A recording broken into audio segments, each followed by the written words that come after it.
Panginoon, patuloy na hinihiling namin ang iyong banal na presensya ang sumaamin habang aming pinag-aaralan at sinasaliksik ang iyong mga salita, Panginoon. Patuloy na bigyan mo kami ng kaunawaang espiritual. Hindi po yung natural na pag-unawa, kundi pag-unawang nagmumula sa iyo, Panginoon. Ang aming hinihiling sa umaga nito. Upang lubos namin maunawaan at maipamuhay ang iyong mga salita na aming pag-aaralan sa umaga nito. Patuloy ka namin sasambahin habang kami nakikinig ng iyong mga salita. Sa tanging pangalan ng Panginoong Jesus, ito po ang aming panalangin. Amen. Amen. So this morning, as what we have said, I have said, ay tatapusin natin ang ating paksa. And were you able to read yung Lucas 9? Hindi. 9:62. Can we read that all together now? Lucas 9:62. Luke 9:62. Okay. Ito yung ating concluding verse sa topic na Kingdom of God.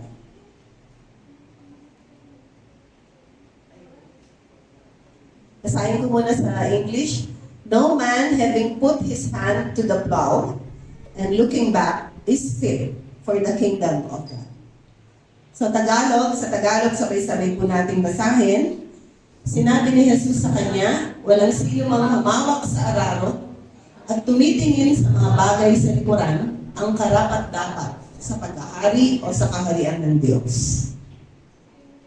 Hindi daw po karapat-dapat ang isang taong nag-aararo pero tumitingin pa sa likuran upang makapasok sa kaharian ng Diyos. What does that mean? Pero bago po natin talakayin yan, pinag-usapan natin sa mga nakalipas na linggo na hindi lamang pagliligtas ng ating mga kaluluwa ang layunin ng Diyos kung bakit siya nagtungo dito sa lupa. Kung hindi upang matutuhan nating paghariin siya sa ating mga buhay. Kaya ang tawag natin sa Kanya, Lord and Savior. Kasi kung hindi naman naghahari si Jesus sa buhay mo, Savior Jesus lang dapat, hindi Lord. To complete yung title niya sa buhay natin, anong dapat na mangyari? Iniligtas ka niya ang iyong kaluluwa sa tiyak na kapahamakan. At dahil doon, pinaghahari mo na siya sa iyong buhay. Kaya ang tawag mo sa Kanya ngayon ay Lord and Savior, Jesus Christ. That completes His role in our entire life. Now, we also have discussed na ang kaharian ng Diyos ay may dalawang yugto. There are two phases in the kingdom of God. Yung first phase, yung current, is here and now. Nag-ahari ang Diyos sa kasalukuyan, sa puso ng mga taong tinuturing siyang hari ng kanilang mga buhay. So the kingdom of God is already present in our time, in your heart, and in my heart. That's the first phase. The second phase is the kingdom to come. Ito na yung literal na paghahari ng Diyos.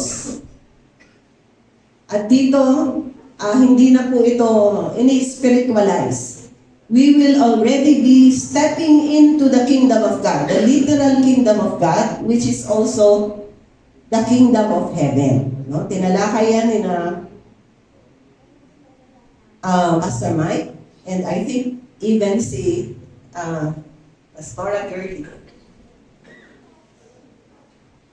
na ang kaharian ng Diyos ay may literal na kapahayagan.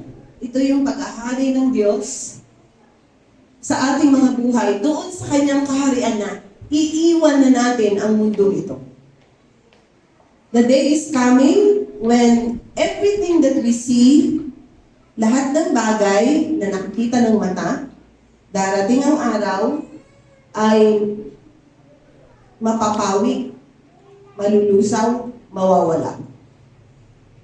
At yan na yung signal na tayo ay tatapak na sa mismong kaharian ng Diyos. Na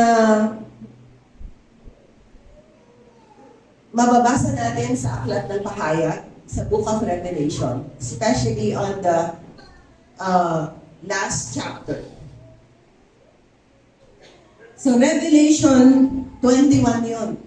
Anong sabi? Nare-remember niyo ba yung sinabi sa Revelation 21?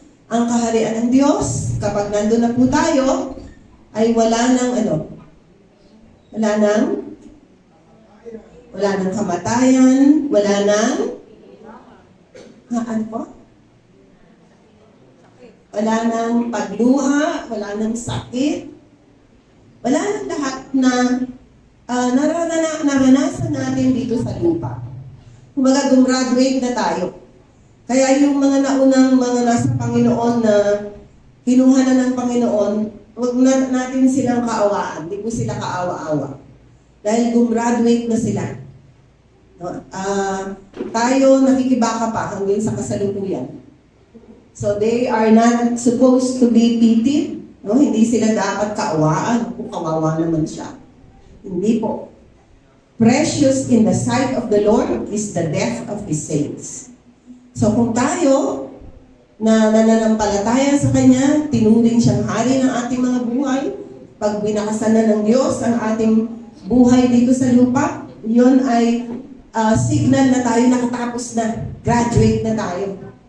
We are now qualified to enter the threshold of heaven. And that is a very beautiful prospect. Sabi nga sa 1 Corinthians 2:9, eye has not seen, nor the ears have heard, neither the heart has imagined what God has prepared for them that love Him. Hindi nakita ng mata, hindi narinig ng tenga, hindi na-imagine o isip ng puso yung kaluwalhatian ng inihahandang lugar ng Panginoong Diyos sa mga taong umiibig sa Kanya. Hallelujah.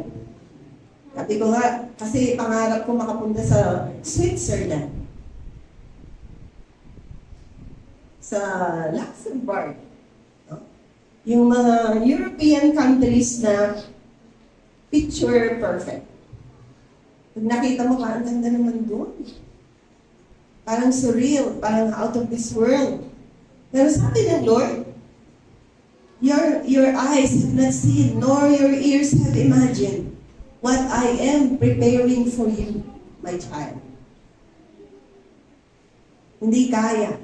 Hindi kaya ng physical, natural na mata na i-contain yung kagandahan ng lugar na inihahanda ng Panginoon para sa atin. Excited ako eh. Excited ba kayo? Are you excited? Yung sasabihin sa'yo, next month, makakapunta ka na sa US o sa Europe. Naku, tumatalo ng puso natin. Eh ngayon, sinasabi ko sa inyo, ayon sa salita ng Diyos, isang araw, pupunta ka sa langit. Literal na langit. Does that not make your heart leap with excitement and joy? Hindi ba yan sapat? Kapatid, para kung ano man yung pinagdadaanan mo ngayon, that should pale in comparison with the glory and the grandeur of what God is preparing for you and me. On that day, wala na, di na tayo makakapagsalita. Daig mo pa yung tumama sa loto. Daig mo pa yung tuwan-tuwa na tayo, nanalo si Alex Ayala, di ba, yung sa Grand Slam, sa tennis. Tuwan-tuwa tayo. That was a victory, a global victory for the Filipinos. We're so glad. Pero there are things that God is telling us that should make our hearts leap with joy every single day of our lives. Maraming sinasabi ang Panginoon, mga kapatid, na kung pagbubulay-bulayan lang natin, hindi mo kailangang mabuhay sa pighati. Kahit gaano pa kabigat yung pinagdadaanan mo. Hindi mo kailangang mabuhay ng isang buhay na talunan dahil meron kang Jesus sa puso. Kung dinidibdib natin, siniseryoso natin ang sinasabi ng Panginoon sa atin, we will be able to live a triumphant life. Hindi mo kailangang magupo ng kahit anong problema, gaano man kabigat, kapag kasama mo ang Diyos. Amen? At kapag sigurado, dahil di naman tayo niloloko o binibiro ng Panginoong Diyos tungkol sa kanyang mga pangako, kapag siniseryoso mo ang pangako ng Diyos, you can enjoy and live as if you are already in heaven. Hindi mo kailangan, saka na yun. Malayo pa. Hindi. Right here and now, you can have heaven down here because the presence of God will be with you. So strong. Alam niyo ba, merong mga times, habang minameditate ko itong mga katotohanan ko, parang may humahaplos. Ewan ko nararanasan niyo. Parang may humahaplos sa ulo ko. Literally.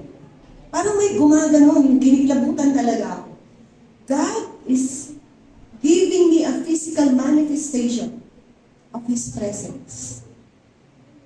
Why? Because the Word, sabi nga ni Peter, nung isa-isang umaalis ang mga tao, dahil hindi nila maunamaan na sinasabi ng Panginoon. Nasa John chapter 6 po ito. Sinasabi niya, I am the bread of life, I am the living water. Sabi ng mga tao, ano pinagsasasabi nitong taong ito? Niloloko na ba ito?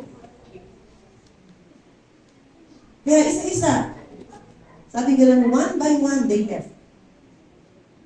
Hindi nila maintindihan ang sinasabi ng Panginoong Jesus. And the Lord Jesus turned to Peter and said, will you also go away? Anong sabi ni Jesus? Sabi niya, no, Lord. You have the words of eternal life. Who else shall we go? Nasa sa inyo, Panginoon, ang mga salita ng buhay. Kanino pa kami pupunta? We have found in you the fountain of life, the words of life. We have found what we have been seeking for all these years, all this time. And we cannot afford to live anymore. Yung inahangad, ina-aspire natin sa buhay na ito, kapag nasumpungan mo na kay Jesus, hindi mo natatangkain lumayo o tumalikod. Yan ay kung nasumpungan mo na. Pero kung hindi mo pa tunay na napapagtanggol yan sa iyong puso, marami ka pang hinahanap. Anong sabi ni St. Augustine?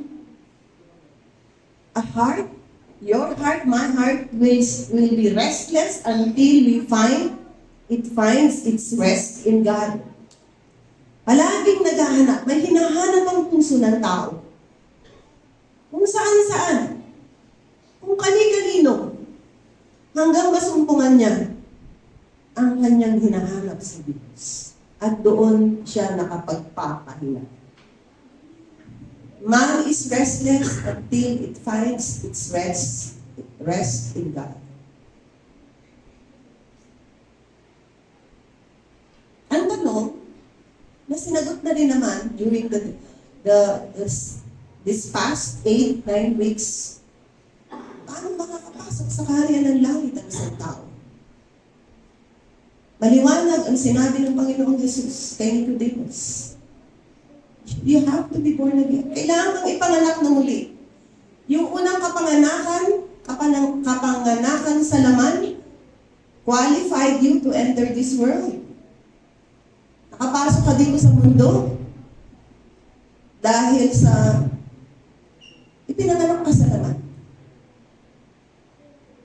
Ginamit ang iyong mga magulang para makapasok ka dito sa sanlibutan.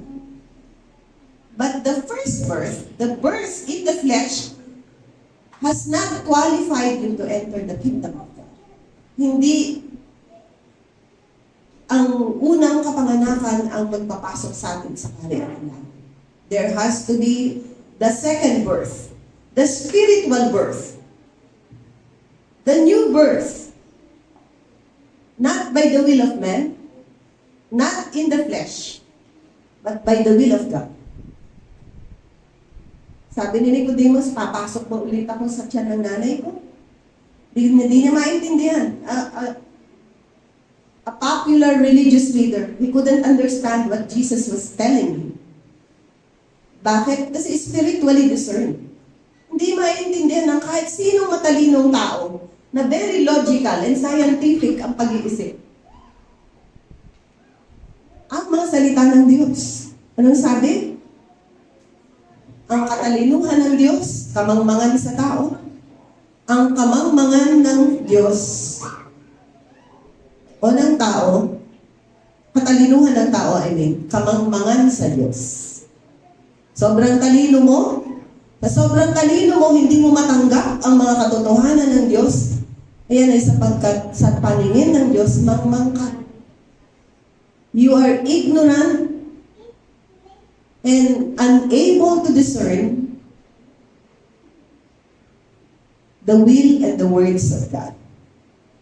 Ngayon, kung naiintindihan mo na ang salita ng Diyos, purihin ang Diyos. Sapagkat naghimala na siya sa iyo. Sapagkat iyan ay ipinapaliwanag na sa iyo ng banal na Espiritu. There was a time, ako po, nagbasa ng Biblia, isinara ko kaagad kasi sabi ko, English naman, naintindihan ko naman, ba't hindi ko maintindihan yung mga pinagsasasabi sa Biblia. That was before I encountered Jesus Christ. So the first requirement to enter the kingdom of God is to be born again. To have a divine encounter with Jesus. To come face to face with the reality that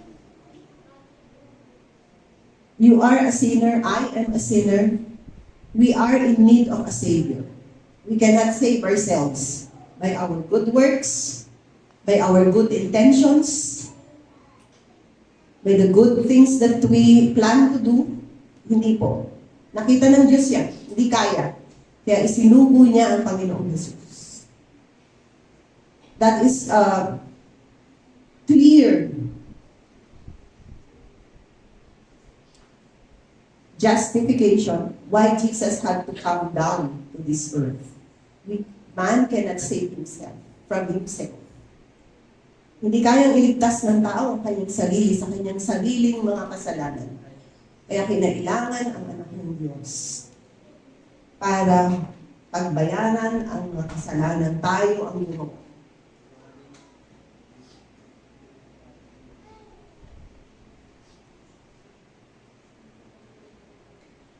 So, kailangan nating maipanganak ng muli. At ang pangalawang, ito na yung pangalawa. Kailangan mo maipanganak na muli at kailangan mong hindi tumingin sa likod, sa likuran. You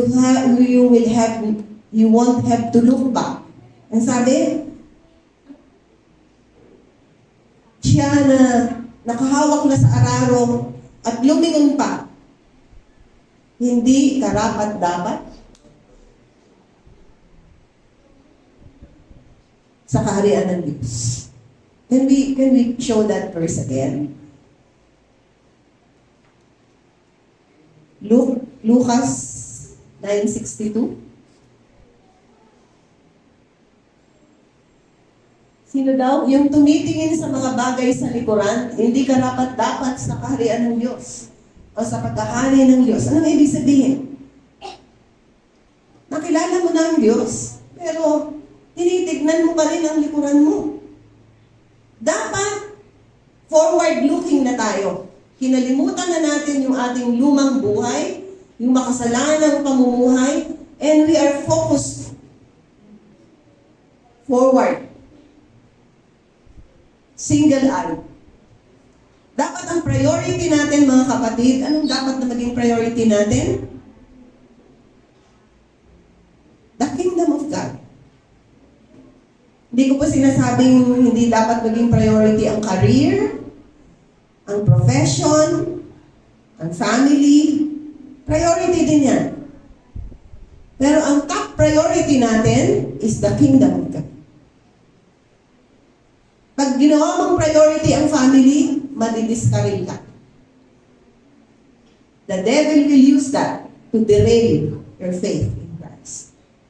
Pag ginawa mong first priority ang career, pagpapayaman, pagsikat, to make a name for yourself, madiderail ka. Ang daming gagawin ng diablo para madiscourage ka sa iyong pananampalataya. Anong sabi sa Matthew 6:33? Seek ye first the kingdom of God and His righteousness, and all these things will be added unto you. Unfortunately, binabaliktad ng maraming tao yan. Hinuhuli nila ang Diyos. Saka na ang Diyos. Mabuti naman at mga bagay ng Diyos. Mag-aantay yan. So, inuuna, yung all these things will be added unto you. Nailagay ang Diyos sa dulo. Anong sabi? Merong instance, merong isang parable, isang taong pinuno niya yung kanyang kamalig. Tuwan-tuwa na siya. Puno yung kanyang warehouse. Ibig sabihin, he has amassed wealth for himself. Pero sabi ng Lord, tonight, I will require your soul. So anong saysay nung meron kang puno ng kayamanan na kamalig o during that time kamalig, in our day, fat bank account, or whatever properties you have amassed for yourself. Anong sabi? You might not be able to even enjoy. Because why? Our lives are not in our hands. Ang buhay po natin wala sa ating mga kamay. Marami tayong plano. Next week, punta ako dyan. Next year, gagawin ko to. 10 years from now, ganito na ako. Pero what if sabihin ng Diyos, mamayang gabi, tonight, I will require your soul. Makakapalag ba tayo, mga kapatid? Pwede ba tayong umapela? Pwede ba natin sawatain ang kamay ng Diyos? Pigilan siya? Wala po tayo sa posisyon. Ang buhay natin, mga kapatid, nasa kamay ng Diyos. Yung pagpapabukas, delikado. Ano sabi ni Apostol Pablo? Today is the day of your salvation. Tomorrow is not promised. We can only hope to be alive. Even mamayang hapon. Even mamaya, pag labas natin ng pintuan yan, nobody knows. Nung nanggaling po kami sa Bicol, nagulat ako, sabi ni Sister Gigi, yung isang kapatid natin, si Nanay. Yung unang, yung sa mga senior ladies natin, kinuha na ng Panginoon. Hinahanap ko kasi, sabi ko, nasaan si Nanay yan? Yung pala kinuha na ng Panginoon. Ilang linggo lang yun. Nakamayan ko pa siya. Ganon ka-fragile, ka-fleeting ang buhay ng mga tao, mga kapatid. I hope maintindihan natin yan. Kaya nga sabi ni Apostol Santiago, you say, I will go there tomorrow, I'll do this next time. No, don't say that. If the Lord wills, kung loloobin ng Panginoon, na mangyari, sana mangyari. Pwede naman, hindi ko sinasabing magplano. Plano tayo. Plan as if Jesus is coming tomorrow, but live as if He is coming today. Plano ka ng mga future plans mo. Pero mabuhay ka na parang darating siya ngayon. Bakit? Para yung pagsisising pinagpapabukas mo, gawin mo na ngayon. Yung pagbabayad ng utang na next month na, kung kaya mo nang bayaran mo na, kapatid. Ano mang utang yan, utang sa pera, utang sa kung ano, utang na loob, o kung ano pang utang yan.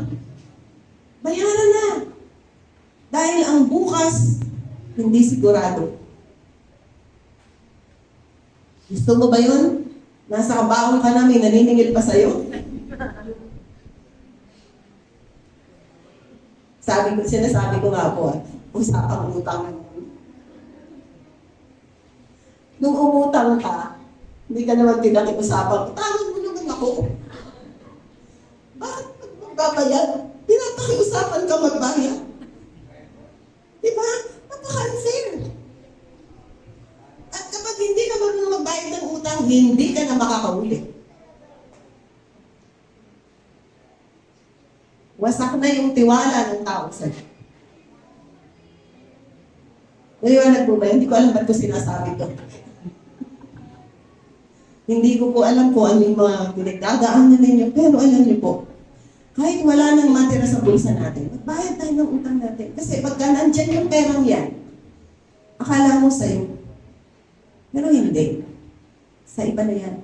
Yung may prior right to whatever you have. Okay, so, ulitin ko mga kapatid, at dito po ako magtatapos. Hindi po masyadong mahaba itong pag-aaral natin sa umagang ito. Following Jesus means making the kingdom of God our top priority. Ang pamilya, ang career, ang negosyo, hindi po masama yan. Kaloob ng Diyos yan. Pero hindi top priority. Ginagamit ng Diyos para ihanda tayo na maging mamamayan ng langit. So that God can train and prepare us to be citizens of His kingdom. Sinasanay tayo sa ating pamilya, sa ating mga negosyo o trabaho. Diyan tayo sinasanay. Diyan lumalabas yung mga pagsubok, yung mga testings. Pero hindi yan ang priority. Ang priority ay ang paghahari, ang kaharian ng Diyos. Maliwanag po ba yan, mga kapatid? How do we enter the kingdom of God? You have to be born again. You have to secure your pass to enter the kingdom of heaven. And secondly, while you are still here on earth, kung hawak mo yung araro, nag-aararo ka, ibig sabihin, nagsusumikap ka para maging kagamit-gamit sa kaharian ng Diyos. Huwag ka nang lumingon sa dati mong buhay. Huwag mo nang balikan yung kasalanang isinuka mo na. Huwag mo nang balikan yung attraction or appeal ng sanlibutan ito na isinuko mo na sa Panginoon. Dahil mayroong mas maganda na inihahanda at iniaalok ng Diyos para sa atin. Amen? So, the kingdom of heaven, the kingdom of God is top priority for future citizens of His kingdom. Amen? Sige tayo mula. Hallelujah. Hallelujah. Luis? Luis?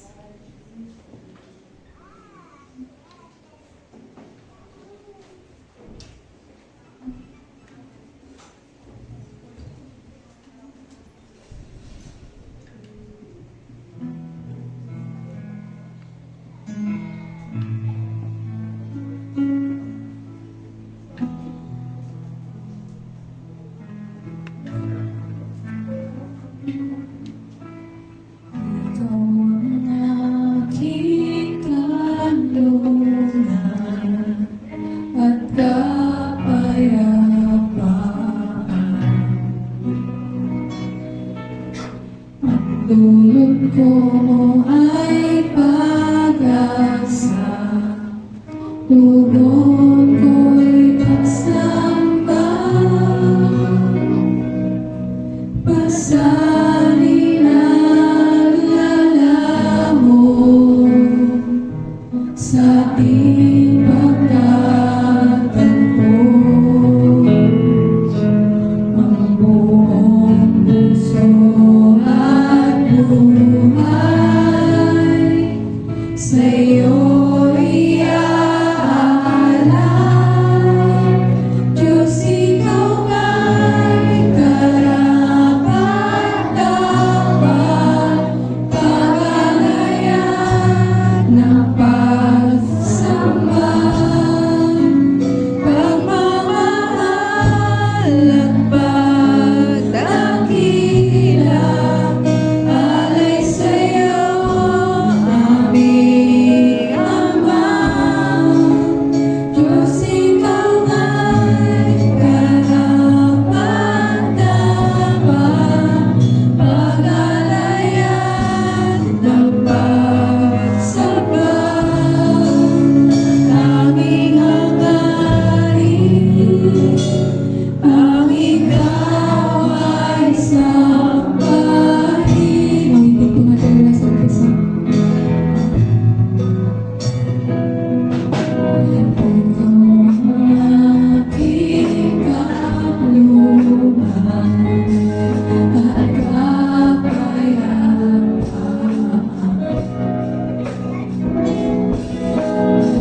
Tulog mo ay pag-asa, tugon ko'y pagsamba. Pasanin ang ilaw, pasanin ang dalahon sa ating pagkatagpo. Buong puso at buhay sa'yo'y aalay. Diyos, ikaw ay karapat-dapat, pag-alayan ng pagsamba, pagmamahal at pagdakila. Alay sa'yo, aming Ama. Diyos, ikaw ay karapat-dapat, pag-alayan ng pagsamba, aming hangarin. Ang ikaw ay sambahin. Aming hangarin. Aming hangarin. Ang ikaw ay sambahin. Ngunit Panginoon, yan po ang aming hangad sa buhay na ito. Na makita ka namin ng mukha, face to face, O God. And to worship you, O God, all the days of our lives. Hallelujah.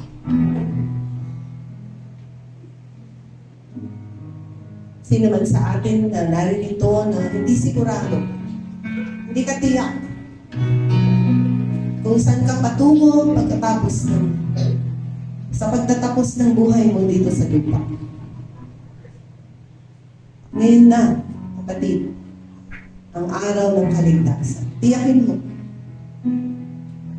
Tunay na papasukin mo ang Panginoong Yesus sa iyong puso.